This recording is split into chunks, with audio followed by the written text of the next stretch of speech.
जय श्री कृष्ण। तमारुं स्वागत है अमारी चेनल सिंपल गुजराती रसोई में। तो आज आपणे बनाववानो छे सींग पाक अथवा तो मांडवी पाक। तो तमे जोई शको छो केटलो सरस आपणो मांडवी पाक छे ते बनीने तैयार थई गयो छे। एटलो सरस मांडवी पाक बन्यो छे कि मोढामां मूकता ज पीगળી जाय तेटलो सरस पोचो अने सरस दाणेदार एवो आपणो सींग पाक छे ते बनीने तैयार थयो छे। तमे तेनो कलर पण जोई शको छो। जेवो बजारे मांडवी पाक के सींग पाक तैयार चढ़े छे तेवो ज कलर पण घरे आव्यो छे। तो आवो सींग पाक बनाववानुं शरू करीए। तो तेना माटे एक बाउल जेटला मैं सींगदाणा लई लीधा छे मगफळीना। हवे आपणे तेने फोतरा काढवा माटे आपणे तेने एकदम लो फ्लेम पर आपणे तेने शेकी लेशुं। कि गैसनी फ्लेम हाई नथी राखवानी, नकर दाणा छे ते तमारा झड़पथी शेकाई जशे अने फोतरा पण नहीं उखड़े ने काळा पड़ी जशे। एटले तमारे एकदम लो फ्लेम पर तमारे सतत हलाववाना छे। આવી રીતના દાણાને ચેક કરી લેવાના। જ્યાં સુધી ફોતરા ન ઉખડે ત્યાં સુધી તમારે એકદમ ધીમા ગેસે તેને શેકી લેવાના છે, જેથી બ્લેક ન પડે। એટલે તમારો માંડવી પાકનો કલર છે તે પણ એકદમ સફેદ આવશે। આ વાતની ખાસ ધ્યાન રાખવાની। એકદમ લો ફ્લેમ પર આપણે ધીરે ધીરે આપણે સિંગદાણા છે તે શેકી લેશું।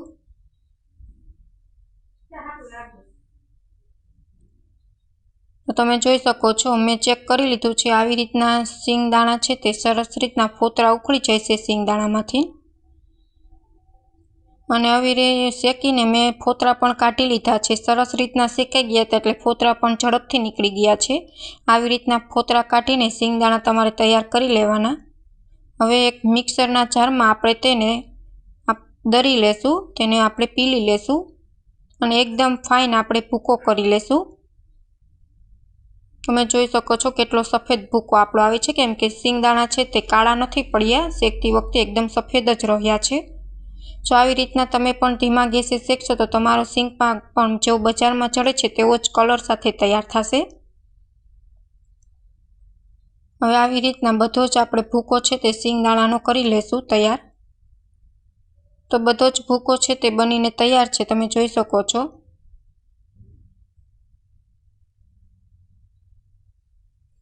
હવે જેટલા મેં સિંગદાણા लीधा था तेटली ज मात्रामां मैं खांड लीधी छे। तेनाथी सेज तमारे ओછી लेवी होय तो लई शको छो। એટલે એવી રીતના તમે માપ રાખશો તો તમારો સિંગ પાક છે તે સરસ રીતના ગળ્યો બનશે। સિંગદાણા છે તેનાથી સેજ ખાંડ ઓછી લેવાની। તમારે સિંગદાણા જે પ્રમાણે તે બાઉલ માપ કર્યું હોય સેટ તે પ્રમાણે તમારે ખાંડનું માપ છે તે સેટ કરી લેવાનું। અને હવે મેં એક બર્તન લઈ લીધું છે, તેમાં ખાંડ ઉમેરી, ખાંડ ડૂબે તેટલું જ તમારે પાણી નાખવાનું છે અને આપણે સતત હલાવવાની છે અને ગેસની ફ્લેમ એકદમ હાઈ રાખવાની છે, જેથી સરસ રીતના ચાસણી બની જાય।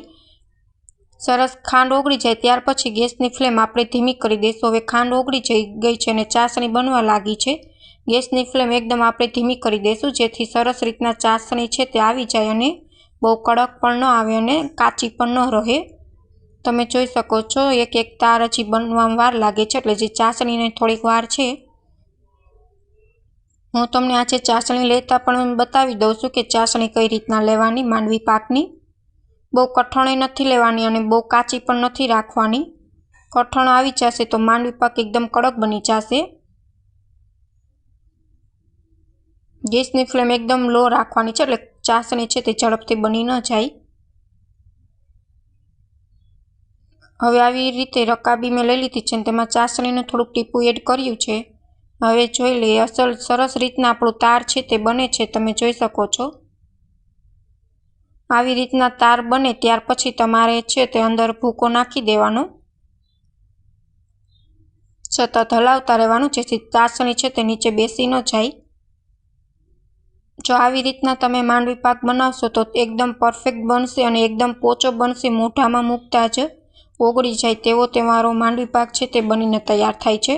કોઈ પણ વસ્તુ આપણે અંદર એડ નથી કરી, નથી આપણે ટોપરું એડ કર્યું કે નથી અંદર આપણે મિલ્ક પાવડર એડ કરીએ તો પણ આપણો માંડવી પાક છે તે સરસ બનીને તૈયાર થશે। હવે એક પ્લેટ લઈ લીધી છે, હવે તેમાં આપણે માંડવી પાક છે તે ઉમેરી દેશું અને આપણે તેને સારી રીતના પ્લેટમાં છે તે સેટ કરી દેશું આપણે જે માંડવી પાક બનાવેલ છે તે।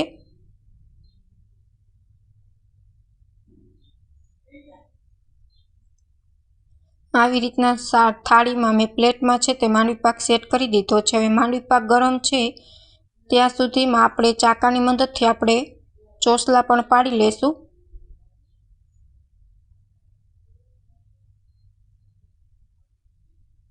તમે જોઈ શકો છો કેટલો સરસ આપણો માંડવી પાક છે તે બનીને તૈયાર છે। હવે ચાકાની મદદથી આપણે ચોસલા પાડી લેશું। જો તમને અમારી રેસીપી ગમે તો ચેનલને લાઈક કરજો, શેર કરજો અને સબસ્ક્રાઈબ કરજો। તો આપણો માંડવી પાક છે તે બનીને એકદમ રેડી છે। હવે આપણે એક ચોસલું કાઢીને જોઈ લઈએ કે આપણો માંડવી પાક પરફેક્ટ બન્યો છે કે નહીં।